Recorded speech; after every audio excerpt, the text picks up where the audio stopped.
Bueno, vamos a comenzar esta conversación con José Ignacio Linaza Soro. Vamos a estructurar la entrevista o la conversación mediante una serie de temas, que van a ser 4. Son temas transversales a varios o a algunos de los proyectos suyos, y por lo tanto vamos a ir saltando de proyecto en proyecto y comparándolos, contrastándolos con referencias de otros proyectos o bien de textos o semejante. El primer tema que vamos a tratar y que creemos que es muy importante en tu obra, José Ignacio, es el tema de las persistencias. Entonces, bueno, vamos a hablar de una serie de proyectos en los que está muy presente este asunto. Evidentemente nos tenemos que remitir para empezar a la iglesia de Santa Cruz en Medina, ¿no?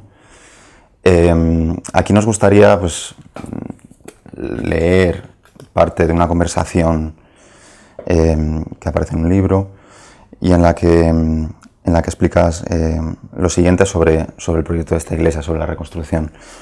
Dices, evidentemente la clave lingüística no funcionaba. Había que recurrir a una clave constructiva crítica, porque el propio sistema constructivo de la iglesia no era el ideal o canónico para un edificio de la época. Entonces, bueno, nos gustaría que pudieras explicarnos un poco a qué te refieres con la clave constructiva, con la construcción crítica, si eso tiene algo que ver con lo que había originalmente en la iglesia, si se conoce, porque no suele aparecer en las publicaciones y quizás sea importante conocerlo. Y después lo pondremos en relación con un proyecto de Dolgast en la Pinacoteca y hablaremos de qué semejanzas y de qué diferencias puede haber entre ambos proyectos. Bueno, en realidad esa iglesia se hundió en los años 70, cuando lo estaban restaurando. Fue una situación un poco paradójica, ¿no? Un edificio que se está restaurando y que se viene abajo. En realidad estaba muy mal construido, porque era un edificio de unas grandes pretensiones monumentales, era muy grande y se hizo en una época de escasez, en el siglo XVII, en realidad. Entonces estaba construido con unos muros que tenían muy poco espesor de piedra y el interior del muro era prácticamente tierra. Eso, cuando se hundió la bóveda y se mojó, pues llevó al hundimiento de los muros también. Entonces, ese sistema evidentemente no era lógico de seguirlo construyendo de esa misma manera, ¿no? Entonces, la construcción tenía que ser forzosamente de otra forma. Tenía que hacerse, a mi modo de ver, también mediante muros de carga, pero esos muros no podían ser construidos tan mal como habían sido construidos. Y por otra parte, me pareció que la construcción tenía que hacerse evidente, es decir, que tenía que reflejarse también arquitectónicamente, formalmente, figurativamente. Entonces ese fue un poco el resultado de la construcción de los muros, que fueron construidos con varias hojas, en realidad con una tecnología de muro de carga pero contemporánea, es decir, muros capuchinos, no muros rellenos sino muros huecos y trabados, las hojas trabadas entre sí. Y con distintas capas, hasta incluso con arcos de descarga, como se ven en la fachada, de manera que era una construcción muraria pero actualizada, que tenía algunos refuerzos de hormigón también, como unos perpiaños que iban atando las distintas hojas a medida que se iba subiendo el muro, ¿no? Entonces eso daba un resultado figurativo que no era el que tenía la iglesia primitiva, que era un edificio de muros lisos, como se ve en el primer tramo, que todavía se conserva, sino que eran unos muros fragmentados, estratificados, podríamos decir, ¿no? Y en ese sentido, pues la construcción también genera una forma distinta. Distinta a la preexistente, Distinta a la preexistente. Sí. Claro, es una diferencia con el proyecto que comentábamos de Dolgast, ¿no? Que realmente es una continuación muy clara del... Sí, en Dolgast hay como más una esencialización de la construcción antigua, de manera que es como una reinterpretación moderna de los antiguos muros del siglo XIX, que eran unos muros a la romana, por decirlo así, ¿no? Con distintas capas, distintos espesores, hasta llegar a una superposición de órdenes clásicos. Mientras que lo que hace Dolgas es esencializar eso y reducirlos prácticamente a la base muraria y sustituir el orden por esos elementos verticales que en principio eran la sujeción de la cubierta, ¿no? Sin embargo, se ocurre en el interior, ¿no?, que elementos ornamentales de los órdenes se esencializan también, ¿no? Porque se habían caído y no se hace del mismo modo que el exterior. Sí, en realidad en el interior la construcción de los muros es más conservadora, se mantienen los órdenes clásicos que había, pero se hace una operación de esencialización, sobre todo de los órdenes, ¿no? Y también un poco de la ornamentación, que se reduce, que un poco en una línea parecida a lo que hace Valadier en el Arco de Tito, en Roma, ¿no? Que hace una simplificación también para dejar constancia del momento en el que se interviene, pero que visto desde una percepción global del espacio, pues se nota poco, ¿no? Es decir, es como un nivel de percepción más sofisticado, ya el que se puede analizar que los órdenes son distintos, que está más esencializado el orden, que hay menos decoración, pero en el fondo la percepción global sigue siendo una percepción unitaria del espacio. Es curioso que, bueno, evidentemente Dolgas hace una reinterpretación lingüística también de la preexistencia, ¿no? Con esas bajantes que resultan realmente sorprendentes, pero que están, digamos, tratadas con mucho cariño. Y ciertamente, si bien, digamos, había una preocupación fundamentalmente constructiva en la Iglesia, también hay una preocupación en cierto modo, por utilizar un determinado lenguaje, ¿no? Que curiosamente nos recuerda también a algunas de las otras iglesias que hay en el mismo pueblo, porque tienen elementos similares. Por eso no estábamos seguros de si esa iglesia incluso podía haber tenido originalmente elementos similares a los que se proponen, o hubo alguna fuente de la que se bebiera para llegar a esos elementos con esa formalización, ¿no? Bueno, aquí en realidad se pensó también en la fachada esta lateral, que antiguamente no tenía importancia, es decir, el edificio solo tenía una fachada principal, que era la fachada, esta retablo viñolesca principal, ¿no? Pero la fachada lateral era prácticamente una fachada pues muy simple, ¿no? Tenía unos muros y unos contrafuertes. Y a mí me parecía que la percepción que se tenía ahora de la iglesia también era una percepción a distancia, es decir, es un edificio que, como la otra iglesia de Santa María de Mediavilla, que es la que está en el otro lado, que aparece en la imagen, se ve desde muy lejos, ¿no? Y entonces esa percepción también era importante de subrayar, ¿no?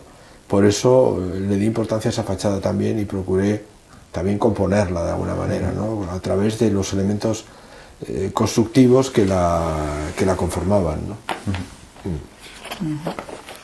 Es cierto que el color llama mucha atención y yo creo que Leo lo que se refería sobre todo a estos elementos de contrafuerte, ¿no? Que son realmente muy diferentes a los persistentes, ¿no? Bueno, ahí hay un tema importante, sí, que es el tema de las bajantes. Ajá. Las bajantes no había bajantes, o si había bajantes eran unas bajantes muy provisionales que se habrían hecho seguramente posteriormente a la construcción de la iglesia. Es decir, estos edificios herrerianos del siglo XVI, XVII no eran muy cuidadosos en los temas constructivos, como por ejemplo los edificios góticos, ¿no? Que cuidaban muchísimo todo el tema de la evacuación de agua de las cubiertas. Entonces eran mucho más simples, ¿no? Entonces, teniendo en cuenta además los problemas que había habido, a mí me pareció muy importante el estudiar el tema de las bajantes. Y de hecho ahí están contempladas, están cajeadas los contrafuertes. De manera que los contrafuertes, que en este caso tienen menos importancia que los contrafuertes antiguos, porque la bóveda es una bóveda de madera y no es una bóveda de ladrillo como era la antigua, necesitaban menos espesor de contrafuerte, y al mismo tiempo también por eso los hice más verticales y menos profundos, pero por otra parte también era necesario introducir las bajantes, que pensé por eso cajearlas dentro de los contrafuertes. O sea que los contrafuertes ahí tienen una doble función. Por una parte refuerzan la bóveda y los muros, y por otra parte también resuelven las bajantes, ¿no? Pues nada, vamos a hablar de Valdemaqueda, ¿no? Que es otro caso de preexistencia y que tiene interés tanto en cuanto a las texturas, por ejemplo, de la ampliación, por decirlo así, vamos a encontrar, como a la volumetría y sobre todo el tema de las texturas de lo nuevo respecto a lo anterior, ¿no? Que comentabas en alguna entrevista en internet que se pusieron partes más pulidas, otras más desgastadas para que se mimetizara de alguna manera o se relacionara con lo anterior, ¿no? Sí, hay una pauta ahí de, bueno, se hizo con una interpretación, es decir, la construcción es también muraria. Es una construcción, lo que pasa es que aquí hay hay dos hojas de ladrillo interiores y una hoja de piedra exterior. Esas piezas son como tablas, es decir, no es como un sillarejo, sino son como tablas que tienen profundidad y espesor, digamos, hacia afuera más reducido, ¿no? Pero tienen diferentes dimensiones, es decir, diferentes espesores, de manera para conseguir como una pauta irregular que de alguna forma supliera, digamos, el efecto que la piedra antigua había alcanzado ya gracias a la meteorización, ¿no? A la piedra meteorizada le da esa tonalidad diferenciada, de manera que el muro vibra, ¿no? A base de textura y color, ¿no? Entonces eso con una piedra uniforme era muy difícil de conseguir, hubiera quedado como una piedra totalmente igual, ¿no? Entonces lo que se hizo fue modificar, es decir, hacer una pauta variable de espesores de piedra y por otra parte hacer como 3 tratamientos de esa piedra. Es decir, un tratamiento pulido, un tratamiento serrado y un tratamiento abujardado. La piedra cuando se labra, se cierra, se labra o se pule, adquiere colores diferentes. La piedra pulida es muy oscura, la piedra abujardada es más clara, muy clara, y la piedra serrada pues tiene un color más o menos natural, ¿no? Entonces, jugando con esos 3 colores y con esos 3 espesores, pues se conseguía que el muro tuviera una textura más vibrante. Es interesante que se está utilizando un material muy parecido, o quizás incluso la misma piedra, ¿no? O una piedra muy similar, de manera que la textura, ayudado por esa variación y ese trabajo distinto de las piezas, pues se asemeja mucho, incluso el color, ¿no? Y sin embargo está tratado de una manera contemporánea, ¿no? En ese caso, por ejemplo, nosotros traemos a colación el ejemplo de la casa de Ugalún de Peter Zumthor, donde también hay una ampliación que por una parte se distingue muy claramente de la persistencia. Se utiliza el mismo material, pero a su vez tratado de una manera absolutamente contemporánea, sin perder esa relación, ¿no? De la textura, de la tonalidad. Sí, es algo quizás semejante, sí. Puede tener que ver, sí. La idea de... Claro, aquí la idea era también de conseguir una unidad entre las dos partes, ¿no? Es decir, hay una tensión ahí entre unidad y diversidad. Yo ponía, por ejemplo, era como un proceso inverso al que había ocurrido con las catedrales góticas, ¿no? Normalmente las catedrales góticas eran más altas que las precedentes románicas, ¿no? Y en algunos casos, como en la catedral de Plasencia, por ejemplo, o en la catedral de Beauvais, el presbiterio gótico era muy alto, pero se mantenía todavía, pues por unas razones de distinto tipo, porque no había llegado presupuesto para sustituir completamente la iglesia, se mantenía la iglesia antigua, ¿no? Entonces era más baja que el presbiterio, ¿no? Es muy bonito el efecto, por ejemplo, en Plasencia, porque se ve incluso los arranques del presbiterio, ¿no? Entonces, aquí era como un proceso inverso, es decir, que el presbiterio gótico era más alto que la nave moderna que se trataba de añadir, ¿no? ¿Por qué era más baja la nave moderna? Porque yo pensaba que de alguna forma, no sé, el sentimiento religioso que puede existir hoy día es más íntimo, no tiene esa representatividad que tenía el sentimiento religioso en la Edad Media o en el Renacimiento, sino que es una cosa más privada, más íntima, más esencial, incluso más mística, por decirlo de alguna forma, Y eso es un poco lo que se trataba de reflejar en la Iglesia. Sería interesante quizá, aunque no está aquí en la lista, que nos comentaras qué había antes de que tú hicieras esta intervención, porque la puerta se sitúa, digamos, no en un lateral, no a eje, etcétera, ¿no? Y bueno, ahí había una nave muy fea que se había hecho en una época incierta, pero yo calculo que en los años 40 o 50. En algunos planos antiguos que yo sí encontré de finales del siglo XIX, la iglesia era mucho más larga, tenía una nave grande y esa nave ya no debió desaparecer en el siglo XX, no sé si cuando la guerra civil o antes, y se reconstruyó una nave bastante fea, que además estaba en mal estado y entonces se derribó y se sustituyó por esto.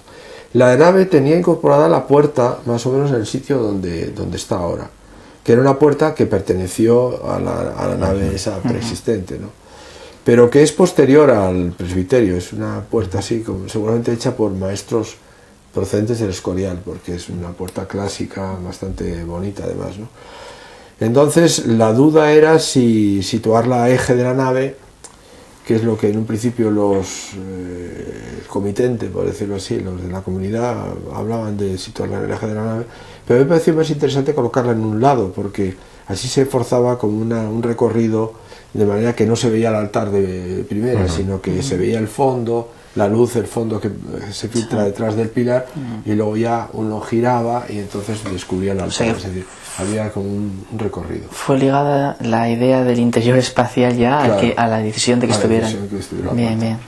Sí, la puerta, la situación de la puerta tenía que ver con eso.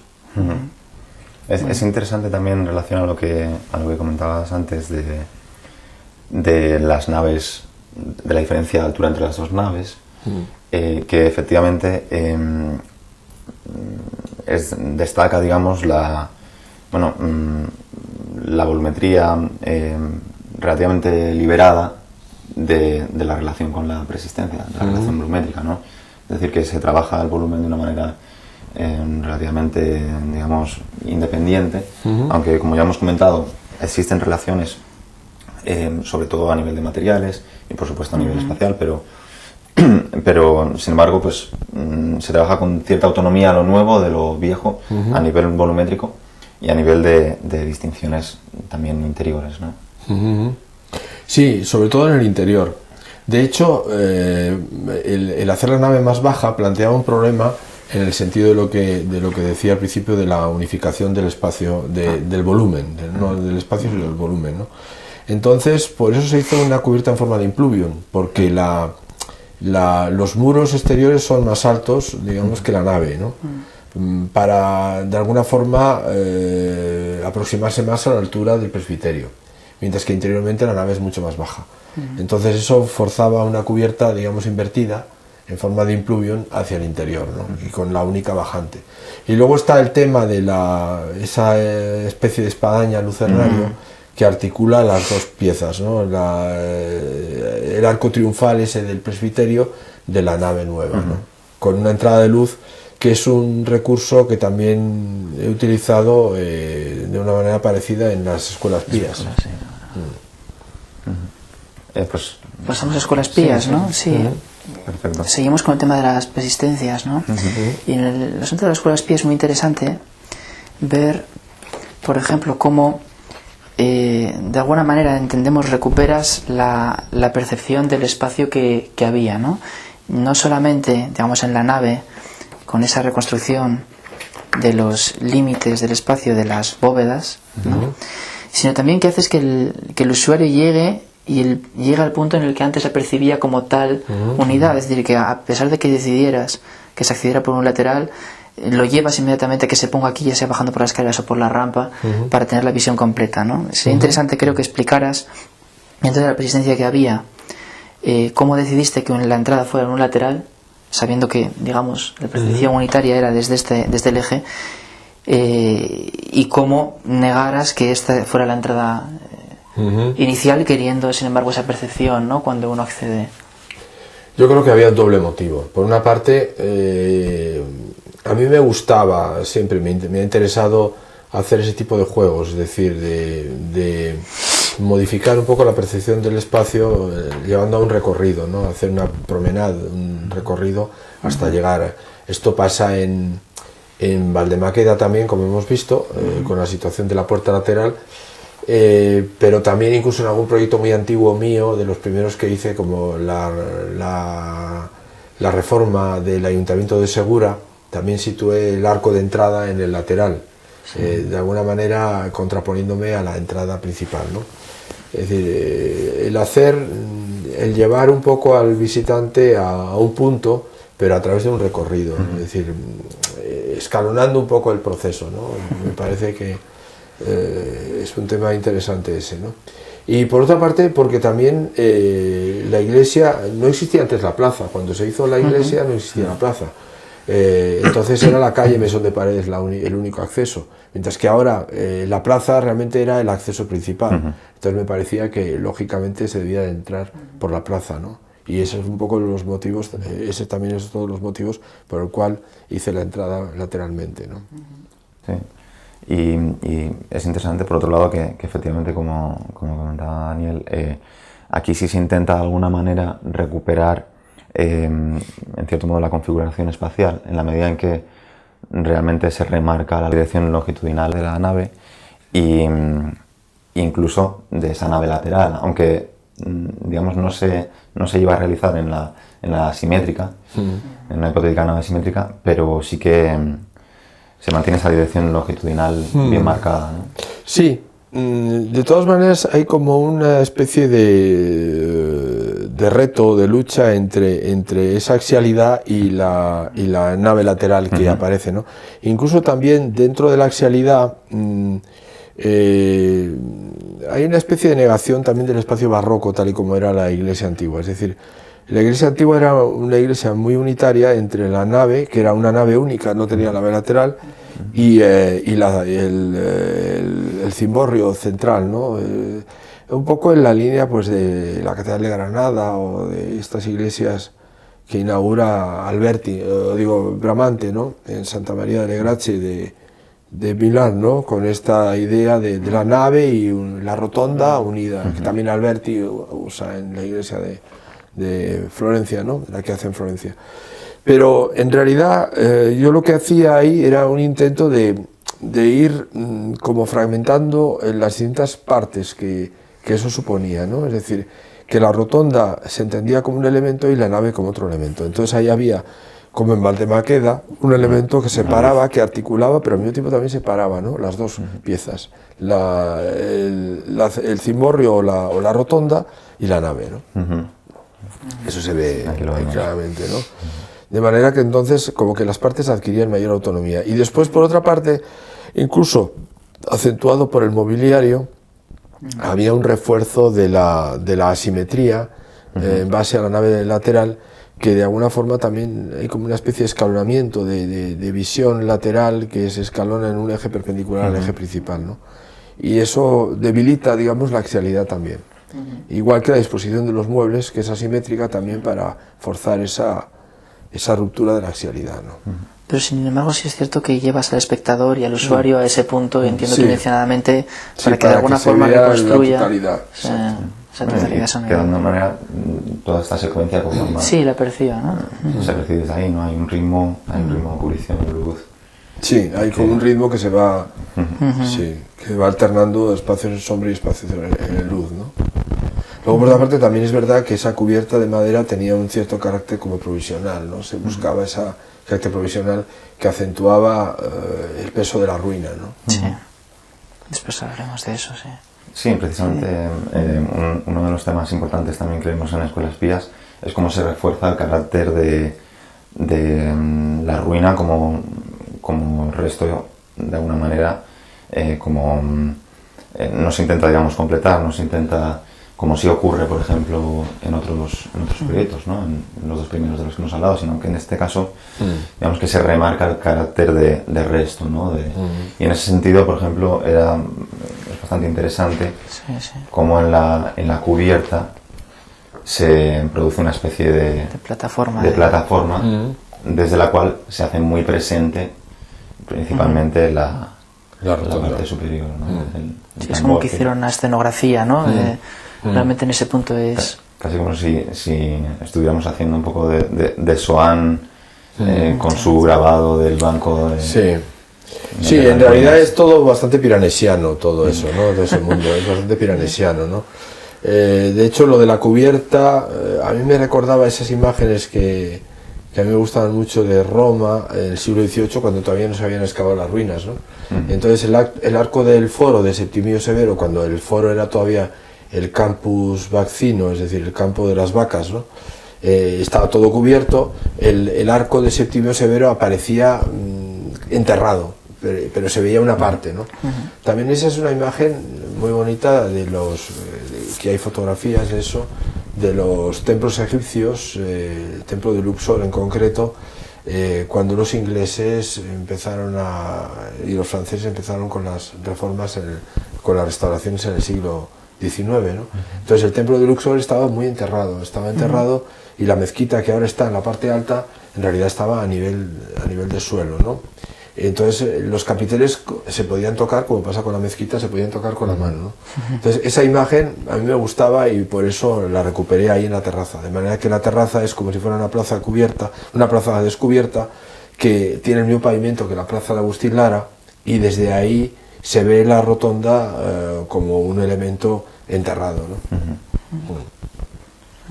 Bueno, pues por último, en cuanto a las persistencias, vamos a hablar ahora de un proyecto muy actual, muy cercano en el tiempo, que es la Casa de la Oración de los Tres Cultos, y en la que precisamente recuperamos un poco lo que comentábamos sobre Valdemaqueda, y es que evidentemente se tienen muy en cuenta las persistencias y digamos, hay determinadas concesiones a las persistencias, pero sin embargo después se hace una interpretación más o menos libre en muchos aspectos, ¿no? Y en el caso de la Casa de los Tres Cultos, pues estamos hablando de que por supuesto el edificio, digamos, recoge todas las ruinas que hay debajo de una iglesia. Sin embargo, digamos que ni la dirección de la iglesia, sí algunas zonas del perímetro, sí algunos elementos como contrafuertes, pero ni la dirección de la iglesia original, longitudinal, ni por supuesto la volumetría tiene por qué, digamos, estar en relación directa con el volumen original de la iglesia. Por otra parte, no sabemos, nosotros desconocemos cuál era, pero en ese sentido, por ejemplo, es muy interesante la semejanza con lo que hace de nuevo Peter Thornton en su Museo de Columba, ¿no? Donde recoge, digamos, el perímetro de la ruina, pero después en volumen, pues digamos que hace otra cosa, ¿no? Que es lo que le parece que consideramos oportuno, sin de ninguna manera intentar recuperar digamos, la figura volumétrica de la iglesia original. Sí, ese es un proyecto bastante más reciente, es un proyecto que hemos hecho juntos Ricardo Sánchez y yo, y que fue un concurso que no ganamos, además, o sea que es un proyecto del año pasado, pero sí era un proyecto interesante porque, bueno, ahí había habido 3 iglesias, una iglesia gótica, una iglesia barroca y finalmente una iglesia neogótica del siglo XIX, que la habían destruido durante el periodo comunista a base de bombardearla, porque en realidad era tan sólida que era imposible de derribar, ¿no? Y entonces había quedado prácticamente la planta, ¿no? La planta. Pero en este proceso que hay ahora de revisionismo un poco en Berlín, de reconstruirlo todo y tal, consideraban que aquello era un monumento, esa planta de las ruinas de la iglesia, y querían hacer, pues, para conmemorar un poco la aparición de esas ruinas, ese espacio de los 3 cultos, ¿no? Como una iglesia, los 3 cultos monoteístas, una iglesia, una sinagoga y una mezquita, ¿no? Pero apoyada sobre las ruinas, es decir, que la idea era esa. Claro, al final nos parecía que no tenía mucho sentido el reconstruir la nave de la iglesia, que era una iglesia, ¿no? Es decir, para luego trocearla en tres partes, ¿no? Entonces pensamos que era interesante apoyarse en la ruina, como sugerían, pero de alguna forma reconstruíamos la planta de la ruina, la levantábamos y ahí apoyábamos luego ya como esas tres piezas más canianas, por decirlo así, de los tres elementos y la torre central, ¿no? Construida también en ladrillo, porque también incluso las bases de concurso lo exigían, ¿no? Que fuera una construcción en ladrillo. Pero sí, o sea, jugar con la persistencia como apoyo, pero luego con una volumetría diferente. Pues yo creo que damos por cerrado el tema de la persistencia y vamos a hablar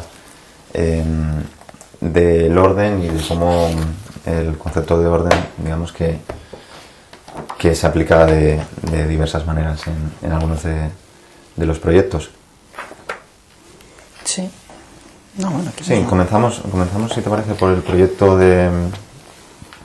Eso es el proyecto de un concurso en Sevilla. Efectivamente. Y bueno, aquí es bastante claro cómo, bueno, digamos que todo el edificio, desde los aspectos estructurales hasta más organizativos del espacio y después incluso temas constructivos, pues obedecen, digamos, a un orden que se va estructurando a diversas escalas y que al final pues acaba por configurar la totalidad del edificio, ¿no? Luego, evidentemente, ese orden se expresa en cubierta, se expresa en fachada, se expresa, entendemos, en la configuración interior de los espacios. Y pensábamos cuando estudiamos este proyecto, por ejemplo, en Kahn y en los laboratorios Richard, como él utiliza, digamos, ese orden integrador de todos los elementos, ¿no? Sí, en realidad sí es un proyecto un poco así. De hecho, aunque pueda parecer extraño, pero yo me basé bastante en la mezquita de Córdoba. Porque la mezquita de Córdoba es un edificio que tiene también, es el resultado de una estructura prácticamente, ¿no? Con todo el sistema incluso muy integrado de la recogida de aguas y el orden doble que se va articulando, superponiendo, y al final el resultado es casi un resultado que deriva del propio esquema constructivo, ¿no? Sí. Es decir, que en ese sentido yo quería jugar con ese, en parte porque era un proyecto en Andalucía, en Sevilla, ¿no? Como un proyecto introvertido, y ahí se trataba de hacer una biblioteca. Entonces pensé en la mezquita de Córdoba, en esa integración entre luz, recogida de aguas y estructura, que de alguna forma generan un orden propio del edificio, y que es cuyo resultante es la propia forma del edificio, ¿no? Sí, nosotros pensamos en referencias más de Kahn, ¿no? Estamos pensando en el Museo de Yale, el Museo Británico de Arte Británico en Yale, ¿no? Que tiene esa unión, vamos, clarísima de que el orden estructural es un poco lo mismo, es el que lleva todo, ¿no? Muy bien. Hay un ejemplo también, hablando sobre orden, a ver, que es el edificio de la UNED. ¿La biblioteca o el Económicas? Sí, el de Económicas, el de la facultad, en el que ese orden abarcante, realmente monumental de alguna manera, hace que se pierda en realidad el contenido de lo que había, ¿no? Y aquí en esta imagen se ve bastante claro, ¿no? Sí. Sí, es un edificio, sí, que sigue una pauta, es un peine, ¿no? Un edificio en forma de peine, cuyos testeros son ciegos, porque se trata de crear como estos espacios más privados de los patios, que por otra parte están incluso cubiertos o parcialmente cubiertos, para darle más ese sentido como de grandes habitaciones, ¿no? De grandes habitaciones hacia los cuales vierten los despachos y los espacios comunes, ¿no? Teniendo en cuenta que el edificio está también junto al M30, un sitio bastante ruidoso, y entonces se trataba de crear un espacio que tuviera vistas a un espacio intermedio, es decir, generar como un diafragma intermedio entre el espacio exterior y el interior del edificio, ¿no? Entonces eso genera un poco esa arquitectura, ¿no? Hay una cosa interesante en la utilización o en la forma de ordenar o de estructurar, sobre todo en grandes edificios, ¿no? Que es esto de, digamos, establecer órdenes a distintas escalas, ¿no?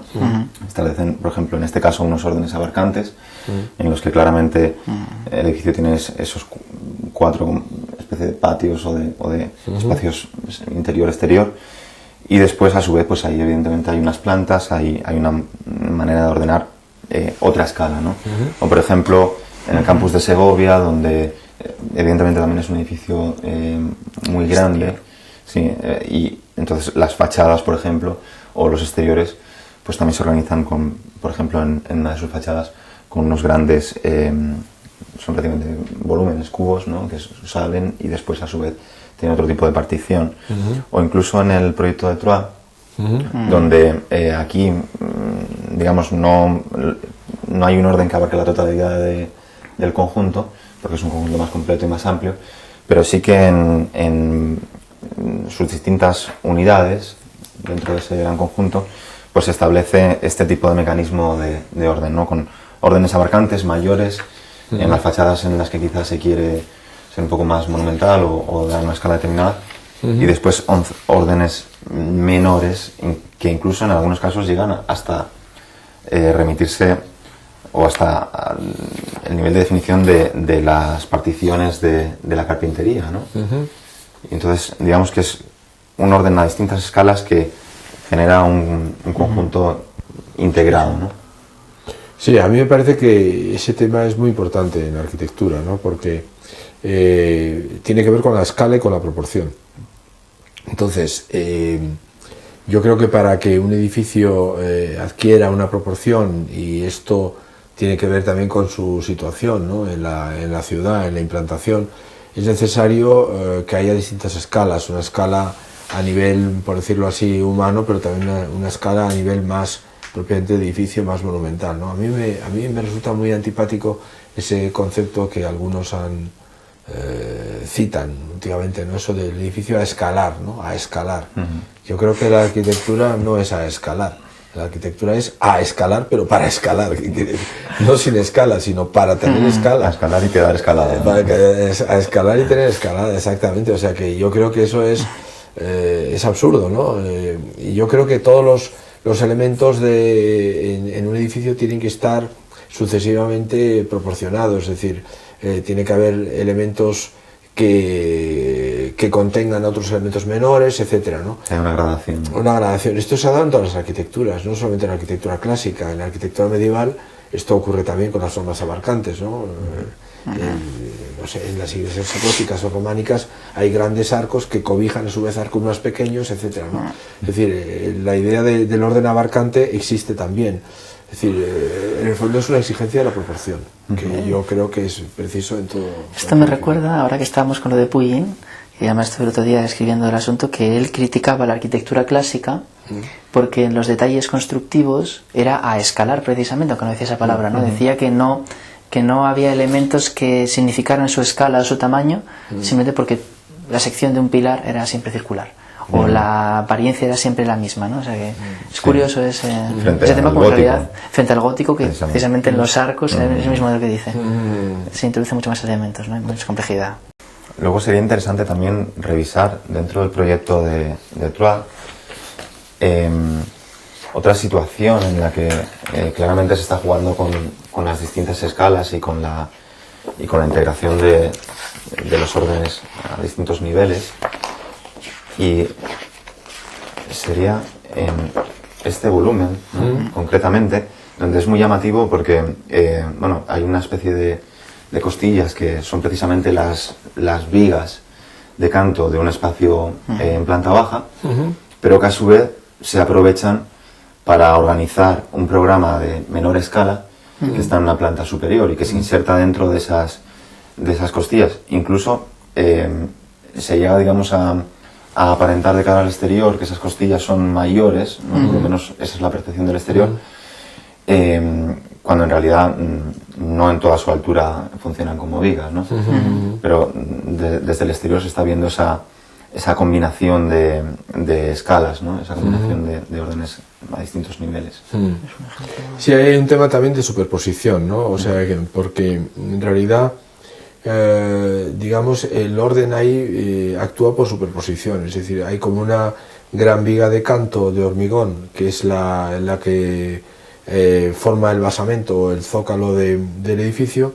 Después hay unas vigas apoyadas sobre ese basamento que a su vez definen esas costillas verticales, donde también se sitúa una planta que es en cierto modo bastante autónoma respecto a él. Ahí hay también un esquema de superposición que tiene que ver con el edificio híbrido, ¿no? que yo también en algún caso he podido desarrollar, ¿no? Por ejemplo en el pabellón de Castilla-La Mancha, que hice, que también actúa por superposición de espacios diferentes, ¿no? Entonces, en ese sentido, la estructura la que de alguna forma integra esos espacios, ¿no? Y algunos, en la sección de la sala polivalente de Troyes hay una entrada de luz que viene de un patio trasero, es decir, hay como unos puntos de contacto entre niveles que permiten interpretar esa superposición, ¿no? Pero sí, en realidad es un orden el que lo asume, ¿no? Asume la complejidad. Yo creo que pasamos al siguiente tema, ¿no? Sí. Yo creo que estará bien hablar de la monumentalidad en tus obras y concretamente comparar, por ejemplo, la biblioteca de la UNED, tanto desde el exterior como en el interior, ¿no? Cómo se consigue que un cubo prácticamente, ¿no? De ladrillo sea monumental, en alguna parte teniendo algún tipo de composición perfectamente clásica, por decirlo así, y otra en apariencia no tanto, ¿no? Y compararlo con, por ejemplo, cubos también, ya sabemos que la comparación además la ha hecho Antón Capitel en alguna ocasión, ¿no? Con Kahn, y sobre todo en este tema, ¿no? Cómo tú lo consigues quizá con unos muros de mayores extensión, que sea, digamos, cerrado, abriendo huecos que parezcan más profundos. Sin embargo, Kahn lo consigue con unos huecos perfectamente modulados y idénticos entre sí, pero sin embargo de orden abarcante, porque hay un mezanine en medio y por tanto la dimensión es mayor de la que podría aparentar, ¿no? Sería interesante que hablaras de cómo se produce ese fenómeno de una obra monumental con no elementos tan quizá directos como en la obra de Kahn, ¿no? Ya, en Kahn, digamos, bueno, yo creo que ese es un edificio que tiene un tamaño un poco parecido al de Kahn y como un esquema aparentemente parecido, pero en realidad es inverso, porque el edificio, desde el punto de vista de la organización, el espacio interior funciona como espacio de lectura y mientras que el espacio perimetral funciona como almacenamiento de libros. Lo contrario que ocurre en Kahn, ¿no? Por otra parte, también la construcción es muy diferente, porque en el caso de Kahn es una estructura que de alguna manera entra en relación con su lectura de la arquitectura romana, ¿no? De la arquitectura imperial romana, ¿no? En el sentido de la estructura doble de hormigón y de ladrillo, ¿no? Entonces las grandes paredes de carga de hormigón interiores y los muros de carga de ladrillo exteriores, mientras que en el caso de la biblioteca de la UNED es una estructura más convencional de hormigón, moderna, de una estructura reticular de 4x4 que define todo el edificio, y en realidad los muros de la fachada son muros simplemente de cerramiento, ¿no? Entonces, digamos que el edificio de la biblioteca es en cierto modo más moderno que el de Kahn, ¿no? Menos clásico, ¿no? Sí. Menos clásico. De alguna forma tiene más que ver quizá con algunas arquitecturas italianas de los años 30 o incluso de los años 50, ¿no?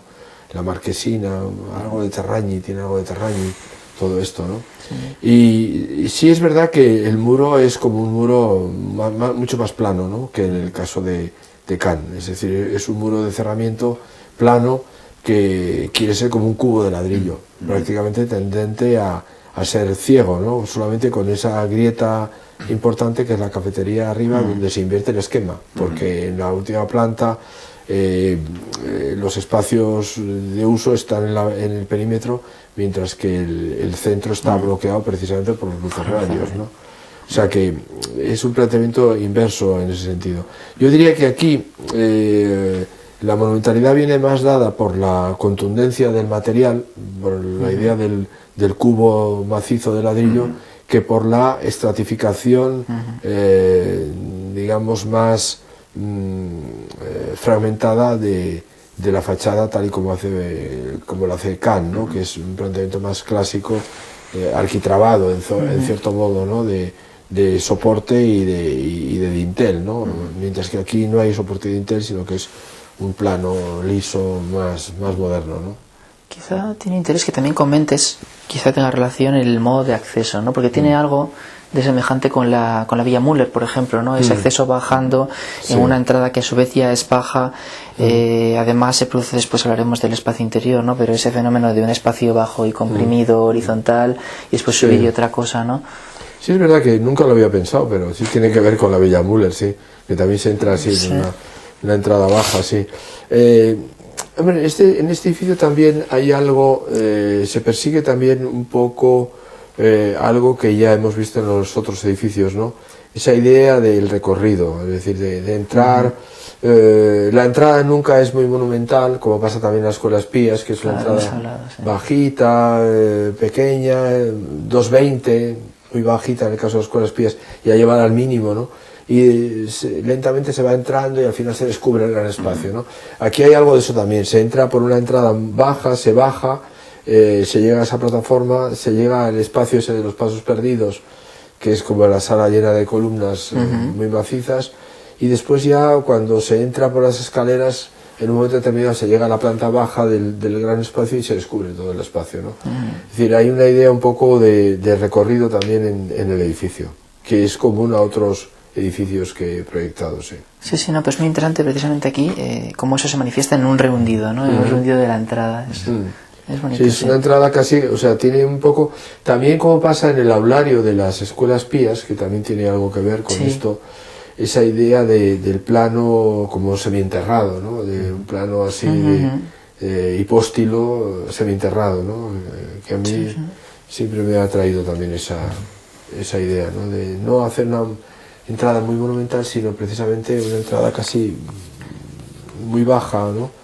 Luego sería interesante hablar también, por ejemplo, del proyecto de Segovia, el campus, donde, pues, de alguna manera entendemos que los elementos protagonistas son esos tres cubos que tienen uso de, donde se almacenan los libros para la biblioteca.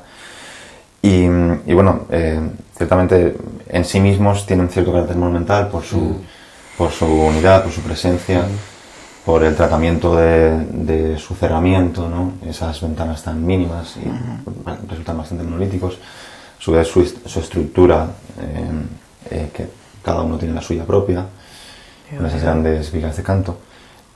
Y hay un tema que tiene interés, creemos, y es que la posición, la localización de esos tres cubos sigue sus propias reglas, digamos, tienen una relación que tiene que ver con las visuales, que tiene que ver cómo se acercan unas a otras, y sin embargo el resto del edificio de alguna manera rodea esa circunstancia sin relacionarse directamente con las leyes que... Sí, eso que dices tú es muy cierto y muy interesante, porque, bueno, de hecho este es otro proyecto que hemos hecho juntos, Ricardo y yo, ¿no? Es el primer proyecto además en el que colaboramos los dos, y es muy interesante porque ahí ha sido una colaboración bastante intensa, en el sentido de que hay ideas de los dos, ¿no? O sea, como muy... De hecho, por ejemplo, esa idea de un espacio dentro de otro es muy de Ricardo. De hecho, Ricardo está haciendo ahora una tesis doctoral sobre ese tema, sobre los espacios dentro de los espacios, ¿no? Entonces, digamos que esa idea es casi más de Ricardo, ¿no? Dentro de la apropiación que hemos hecho del tema entre los dos, ¿no? Pero sí es un poco así como dices tú, ¿no? Es decir, es un espacio que rodea a un espacio interior formado por esos cubos, que a su vez son espacios autónomos, ¿no? Es decir, espacios dentro de espacios, ¿no? Como pasa en muchos edificios de la antigüedad, ¿no? De hecho, pues no sé, la Mezquita de la Roca o edificios así, ¿no? Donde realmente siempre ha habido construcciones que rodean a otras construcciones, ¿no? O sea, eso es así. Y en realidad los cubos estos son como espacios autónomos que tienen su propio cerramiento, su propia, digamos, su propia fachada, ¿no? Y que son muy herméticos hacia el exterior, en parte también por razones de normativa, porque es una biblioteca y entonces hay un problema también de incendios de los libros que tienen que estar muy protegidos y no pueden tener grandes huecos hacia el exterior, ¿no? O sea que eso también es un argumento a favor de que se produzca de esa manera el espacio, ¿no? Y luego ya está la doble estructura, que claro, es una estructura autónoma la de los cubos respecto a la estructura exterior, ¿no? Claro, de alguna forma la presencia tan... adquieren tanto protagonismo esos cubos y... Sí, están situados en el centro, ¿no? En realidad es como es el corazón del edificio, ¿no? Sí. Sí, pareciera que realmente casi que estaban ahí antes, ¿no? Y lo que se intenta con el resto del edificio es de alguna manera bordearlo, ¿no? Recogerlo, pero... Sí. Pero digamos sin protegerlos, ¿no? Sí. Sí, bueno, pero el edificio está dispuesto realmente muy en sintonía con ellos, ¿no? Porque el espacio, ahora hablaremos de él, realmente está pensado en función de ellos, ¿no? Sí. O sea, no está, sí, pero bueno, sin participar de sus leyes supuesto, internas, ni de posicionamiento, ni estructurales. Claro, es que ese es un poco, digamos, un planteamiento, digamos, menos clásico que lo que podía ser, por ejemplo, una composición tipo Escorial, ¿no? Donde realmente hay cosas dentro de cosas, pero que están todas como tejidas de una manera, ¿no? Entonces que aquí hay como un tejido autónomo del exterior respecto al interior, ¿no? Bueno, realmente quedaría hablar de nuevo del Templo de los Tres Cultos, de este proyecto más reciente, en el que, bueno, evidentemente el proyecto adquiere un fuerte carácter monumental, en este caso más evidente incluso porque realmente hay una torre que sabemos que formaba parte de las condiciones del concurso, pero que de alguna forma, por su tamaño y por la situación de que realmente no contiene programa, sino que sirve para introducir luz y demás, pues se utiliza como un elemento con un carácter fuertemente monumental. Sí, en realidad es claro, ahí el monumento de alguna manera le viene dado el carácter por el propio uso, ¿no? Es decir, un edificio templario, ¿no? Y además muy emblemático porque estaba situado en uno de los extremos de la isla de los museos, ¿no? Donde está también, donde van a reconstruir ahora el Palacio Real, donde está el Altes Museum y donde está la Neue Galerie, todos estos edificios emblemáticos de Berlín, ¿no? Entonces era como otro monumento dentro de ese conjunto de monumentos de Berlín, ¿no? Por otra parte, yo creo que el edificio también tenía una cierta vocación berlinesa, o sea, pretendía de alguna manera también evocar esas arquitecturas expresionistas de los años 30, de Pelsic sobre todo, ¿no? De Pelsic, de todos esos arquitectos que de alguna manera en los años 30 habían hecho una arquitectura de ladrillo muy expresionista, ¿no? Y también que esa arquitectura derivaba en cierto modo también de una tradición hanseática que tiene la ciudad de Berlín, ¿no? En las construcciones más antiguas sobre todo, pero que llega hasta la Bauakademie de Schinkel, ¿no? Que es un edificio enteramente construido de ladrillo, ¿no? Entonces, y que también en cierto modo es un edificio monumental, aunque menos monumental, ¿no? Menos monumental porque es un edificio académico, o sea, no tiene ese carácter templario, ¿no? Pero sí que en cierto modo es un monumento, sí. Espacio, yo creo, ¿no? Que es el último tema y pues yo creo que sería interesante pues hablar de un tema en el espacio que comentaba Leo, yo creo que muy atinadamente, ¿no? Que es la relación entre los muros o contención lateral, por decirlo así, de los espacios y cómo a veces los desligas de los cerramientos en horizontal por los techos, ¿no? Un ejemplo es la biblioteca de la UNED, que también comparada en esto con la biblioteca de Cannes es opuesta, ¿no? Cómo estos círculos, estas circunferencias van delimitando horizontalmente y sin embargo en el plano del techo se pone un cuadrado que supera la dimensión del de abajo y además parece como que flotara y no tuviera conexión de alguna manera con lo de abajo. El hecho de que las esquinas Claro. del cuadrado desde abajo sobrepasen ese área del círculo, pues hace que de alguna forma sea más extenso, se intuya como más extenso y como independiente, ¿no? Y por explicarlo de Kant, vamos, porque él cruza precisamente con los 4 pilares, en fin, ¿no? En realidad es que es un edificio bastante antagónico al de Kant, ¿no? Sí. En todos los sentidos, ¿no? Lo único que tiene es que las dimensiones son muy parecidas, aunque es más alta esta biblioteca que la de Kant, ¿no? Pero sí, en realidad es un espacio bastante fluido, porque estas bandejas flotan en realidad en el espacio, ¿no? La estructura es una estructura reticular que en realidad actúa como estructura soportante, pero que no forma parte casi del juego, ¿no? Es un poco como lo que hace Le Corbusier, ¿no? Es decir, la estructura es una cosa y la forma, por decirlo de alguna manera, es otra, ¿no? Entonces, la estructura es la grille, la retícula que configura globalmente el espacio, pero donde luego se sitúan unas piezas que son las que introducen, por decirlo así, la forma, ¿no? Entonces, en este caso son las bandejas, que se apoyan sobre la estructura, pero que en realidad flotan sobre el espacio. Y luego aparece, de alguna manera, la retícula aparece a través de la cubierta, porque es como una especie de baldaquino que, en cierto modo, se refiere a esa estructura global que corresponde a todo el edificio, ¿no? Es un poco así, ¿no? Yo creo que la idea de que al final el espacio se remata se da como la vuelta, ¿no? Es como que recoge todo el baldaquino de la construcción y recoge esas bandejas que flotan en medio de ese espacio, en cierto modo, que podemos imaginar vacío o simplemente lleno por una retícula, ¿no?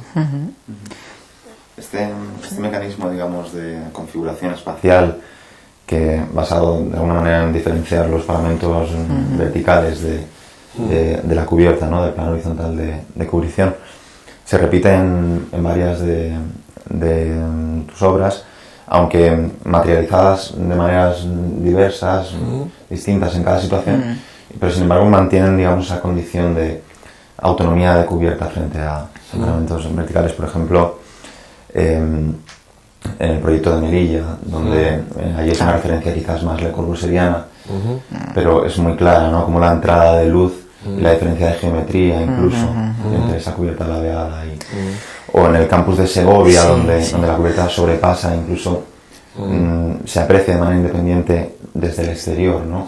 Es un plano... Tiene algo, aunque igual es malo decirlo, ¿no? Pero tiene algo de semejante con el Museo de Reina Sofía, esa cubrición que pasa todos los límites y hace una especie de plaza dentro, que aunque no llega a tener elementos también construidos dentro, sí que es una plaza vacía, abierta de alguna forma al cielo, ¿no? Con las aberturas, ¿no?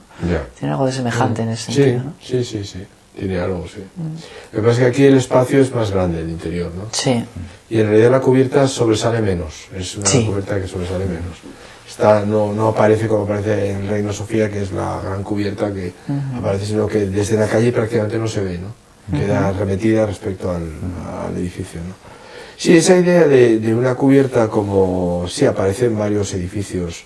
Está en las Escuelas Pías también, está en Troyes, en la sala del Consejo, por ejemplo, va a aparecer también, ¿no? Esa estructura como flotante en medio del espacio. Está también evidentemente en Melilla, aunque de una forma más monolítica, ¿no? Sí, puede ser una constante de la mayoría de los edificios que yo he hecho, incluso en la UNED también, ¿no? Claro. Yo creo que quizá es porque, no sé, yo quizá hago la arquitectura de una forma bastante analítica, es decir, un poco paso a paso, ¿no? Quizá voy pensando un poco el proyecto en base a los distintos elementos que lo van configurando, ¿no? No como una idea global, es decir, yo no entiendo quizá el edificio como una escultura, como algo que se piensa de una vez y luego se va diseñando, sino que más o menos, en general, tiendo a ver más el edificio como una superposición de temas o de problemas. Quizá esa sea un poco la razón, ¿no? Y luego quizá porque me han podido marcar a mí algunos proyectos como tempranos, como la iglesia de Medina de Río Seco, en la cual pues ya me enfrenté con un tema de cubierta como un tema... Sí. De hecho, también en el convento de Santa Teresa de San Sebastián hay un tema parecido, porque ahí aparece también la cubierta como un elemento que además era primordial, porque sobre la cubierta se construía prácticamente todo el edificio. Era una cubierta habitada, por decirlo de alguna forma, ¿no? O sea que la cubierta sí que ha sido un tema con el cual yo me he enfrentado muchas veces y quizá me parece importante. También por otra parte, quizá entiendo siempre la cubierta, quizá por esa razón también de pensar los edificios como una superposición de temas, ¿no? Incluso la idea de la superposición que aparece en Valdemaqueda o en Troyes, ¿no? La idea de la estructura de hormigón a la cual luego se superpone una estructura de madera, también en las escuelas pías hay algo de esto, ¿no? Es decir, que hay como superposiciones siempre, ¿no? Y al final aparece la cubierta, ¿no? Como un tema que siempre es un tema que flota, que se superpone a otros elementos del edificio, ¿no? O sea, yo creo que mi arquitectura en ese sentido es más tectónica, ¿no? Siempre bastante pensada tectónicamente, es decir, en el sentido de superposición, más que de una forma escultórica o más estereotómica, ¿no? Sino más bien tectónica, ¿no? Esto que comentabas sobre una visión más analítica, creo que tiene bastante que ver también con esta posición de la modernidad, ¿no? De diferenciar o dar cierta autonomía a los diferentes elementos, ¿no? De alguna manera abstraerlos, en cierto modo, para que cada uno adquiera su autonomía y se relacionen de una manera que se haga evidente, ¿no? Que se haga evidente esas diferencias. Hablábamos de la cubierta y los paramentos verticales, pero también, por ejemplo, otras situaciones que se dan en algunas de tus obras es, por ejemplo, los baños de luz de determinados muros, cuando se quiere dar cierta independencia a esos muros y que incluso el espacio llegue a fluir y fugue por ahí, ¿no? De una manera, por ejemplo, en Valdemaqueda, ¿no? Es bastante evidente. Y también llega a pasar en escuelas pías. Sí, de alguna forma, hombre, el tema de la luz a mí también me interesa en ese sentido, de modelar el espacio, ¿no? Y de definir los elementos. En el caso de Valdemaqueda es muy claro, ¿no?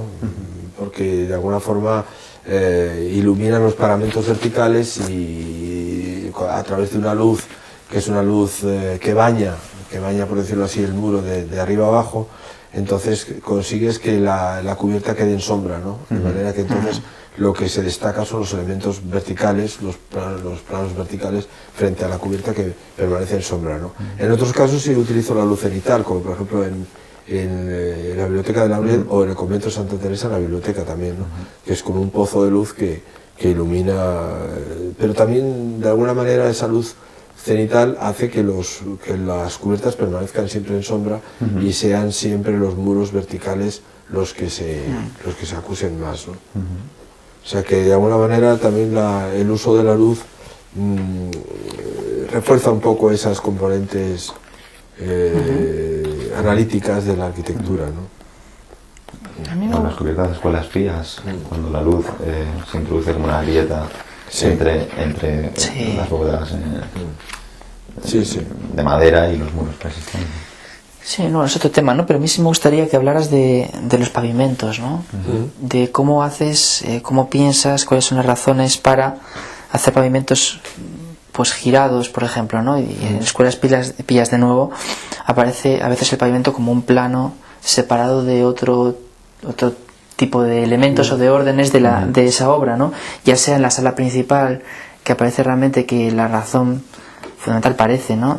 Si uno se enfrenta directamente al análisis del edificio tal cual, sea simplemente desligar ese plano del resto de la arquitectura, quizá invitarte al giro, puede parecer que fuera invitarte al giro una vez que uno puede bajar por la rampa. Sin embargo, en el acceso, en la planta que antes comentabas, enterrada o semienterrada, el pavimento también está otra vez girado. En este caso sí que más parece para invitarte al giro hacia la derecha que después te acompañarán estos pilares que están como deslocalizados de una malla que sí existe en el resto de la planta, para después volver a girar y ya subir por la escalera, que a su vez ya al final está iluminada por aquella luz que comentabais, ¿no? Sí, los pavimentos a mí siempre me han parecido muy importantes, ¿no? Porque en realidad es como la base del edificio, ¿no? Y de hecho yo me he trabajado siempre bastante los pavimentos, en el caso de, bueno, en las plazas, ¿no? En la plaza de Reims, por ejemplo, ¿no? O incluso la plaza de Azcoitia, que también tiene un tema de pavimento importante, ¿no? Yo creo que el pavimento es importante también dentro de esa idea, quizá más por elementos que yo veo en la arquitectura, ¿no? Es decir, en el caso de las escuelas pías, en concreto en la nave de la iglesia, sí, el giro está motivado en parte también por romper la axialidad, ¿no? Para forzar un poco una pérdida de axialidad y de perspectiva fugada, ¿no? Como también pasa en el vestíbulo del aulario, ¿no? Y luego siempre esa pauta irregular para darle fuerza al pavimento. A mí me parece, por ejemplo, que una cosa mala que se hace en muchas plazas que se construyen actualmente es darle muy poco espesor al pavimento, ¿no? Que no tiene textura, no tiene fuerza, y entonces quedan como realmente como pistas, ¿no? O sea, pierden rotundidad, ¿no? A mí me parece que los pavimentos son muy importantes. Las ciudades importantes tienen pavimentos importantes. Los romanos cuidaban muchísimo los pavimentos en las calzadas, que siempre los giraban además. O sea, las calzadas no están puestos perpendicularmente a los bordes, sino que están siempre girados, ¿no? En Tingad, por ejemplo, se ve perfectamente eso, ¿no? Pero todavía en algunas ciudades italianas lo siguen haciendo así, siguiendo la tradición romana. Y las ciudades italianas, por ejemplo, tienen siempre pavimentos estupendos, ¿no? Milán tiene unas losas de basalto enormes, fantásticas, ¿no? Pero en las plazas de Roma tienen el basalto siempre más pequeño, en forma de adoquinado, pero siempre estupendo, ¿no? O combinado con encintados de piedra blanca. A mí los pavimentos es un tema que sí me obsesiona bastante, y de hecho en las plazas que yo he hecho me han interesado. Y también un poco entiendo que con los pavimentos se juega también para favorecer continuidades y discontinuidades espaciales. Claro. Por ejemplo, en las escuelas pías, el pavimento que hay en la zona de préstamo, que es la entrada, es un adoquín portugués, porque es como si perteneciera también al espacio exterior. Del mismo modo que las losas en las escuelas pías, en la biblioteca de la UNED, también hay unas losas grandes de piedra que son las mismas losas que son de travertino, que son las losas que luego se prolongan hacia el exterior y hacen como ese compás de la entrada que se prolonga en la plaza, ¿no? Es curioso porque hablamos de los materiales, pero la geometría también en estos casos juega un papel importante.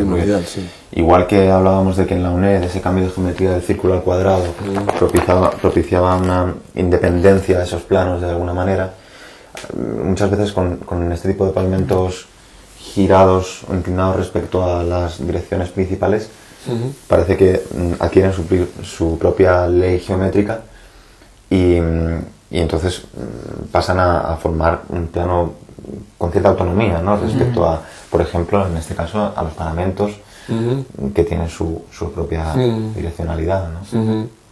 Sí, está, digamos, en parte en esa línea de lo que estaba comentando de asumir cada elemento como un elemento autónomo, independiente, frente a una totalidad que en el fondo es una suma, digamos, de elementos, ¿no? Pero por otra parte también con una voluntad de conducir, de generar también recorridos, de introducir en el espacio a la gente, provocando ese tipo de geometrías, ¿no? Yo creo que terminamos dándole la opción de que comentes algo de tu último libro, manifiesto, por llamarlo de alguna forma, de cómo es la arquitectura con sentido, la memoria del orden, paradojas del sentido de la arquitectura moderna. Pues que nos comentes algo. Sí, nos hemos centrado en las obras, pero... Ya que nos hemos centrado en las obras, pero para terminar, ¿no? Sí, bueno, Sí, yo, como diría un Bral, estaré encantado de hablar del libro, ¿no? Estaré encantado, ¿no? Que es algo lo que más me interesa, promocionarlo, evidentemente, ¿no? Bueno, ese es un libro, yo creo que tiene mucho que ver con lo que hemos estado hablando, ¿no? Lógicamente, ¿no? Aunque no sea necesariamente aplicable a esos proyectos. Es decir, no es una explicación de mis proyectos, pero que los proyectos también se explican en base a ese pensamiento arquitectónico, ¿no? En cierto modo es un poco una reflexión actualizada respecto a lo que ha sido mi trayectoria como arquitecto, ¿no? Y una reflexión también sobre la situación en la que se encuentra actualmente la arquitectura contemporánea, y sobre lo que ha sido el recorrido de la arquitectura moderna, ¿no? Bueno, mi posición resumida es que la arquitectura que siempre se haga tiene que tener una relación con lo que ha sido el origen de la arquitectura, ¿no? Es decir, yo creo que eso es como la literatura y como cualquier materia artística, ¿no? Tiene su propia... es un reflejo de lo que ha sido su origen, es decir, siempre se remonta a su origen, ¿no? Habría como un recorrido ascendente, por decirlo de alguna manera, en la arquitectura que va definiendo su sentido, no de una manera dada, es decir, yo creo que la arquitectura, como cualquier disciplina artística, no viene dada desde el primer momento, sino que se va construyendo a lo largo del tiempo, ¿no? A través de la memoria, de una memoria que de alguna manera es la que aporta el sentido, ¿no? Pero una memoria y un sentido que viene expresado a través de un lenguaje basado en la construcción. Es decir, la construcción de alguna manera apoya el sentido, da expresión al sentido, pero acumula, digamos, toda una serie de experiencias que vienen dadas a través de la memoria, ¿no? Entonces, por decirlo de alguna manera, al menos en lo que respecta a la arquitectura occidental, que es la que yo más conozco y en la que yo más o menos me muevo, o nos movemos todos los que estamos aquí, pues tiene un punto, un clímax, que es quizá los periodos clásicos, ¿no? En los que la arquitectura se manifiesta en todo su mayor grado de coherencia, ¿no? Y los tiempos modernos, de alguna manera, suponen una ruptura de ese orden clásico, que se quiera o no se quiera, digamos, sucede, ¿no? Y eso es un poco el recorrido de la modernidad, ¿no? Pero que por otra parte también ese recorrido de la modernidad tiene siempre como perspectiva lejana, pero perspectiva al fin y al cabo siempre el clasicismo, ¿no? Los momentos clásicos, ¿no? Y eso es un poco lo que se destila de todo el pensamiento de Loos, por ejemplo, de Schinkel, incluso de Le Corbusier, ¿no? O de Mies, ¿no? Todos esos arquitectos de alguna manera han hecho una lectura del pasado desde el presente, con un sentido, digamos, siempre fragmentario, parcial, porque el orden es irrecuperable ya en su totalidad. Siempre es una visión parcial la que se sugiere, por lo tanto, desde distintos puntos de vista, muy también condicionado por la propia experiencia personal, es decir, el espectador, el que produce, el que hace, de alguna manera interioriza la experiencia que conoce y de alguna manera la traslada a sus proyectos. Y en ese sentido hay una preeminencia del espectador, que quizá es el que es capaz de recomponer la unidad del orden perdido desde la propia obra, pero desde una lectura también personal, ¿no? Desde una lectura de la memoria individual, ¿no? Y no sé, el libro de alguna manera recorre estas experiencias, a mi modo de ver, las más intensas, y quizás se detiene también en algunos ejemplos recientes, ¿no? Recientes, pero no tan recientes, ¿no? Porque yo considero que la arquitectura, como cualquier historia necesita una perspectiva también para ser analizada. Entonces no me parece interesante el hablar de lo rabiosamente contemporáneo sin una perspectiva mayor, ¿no?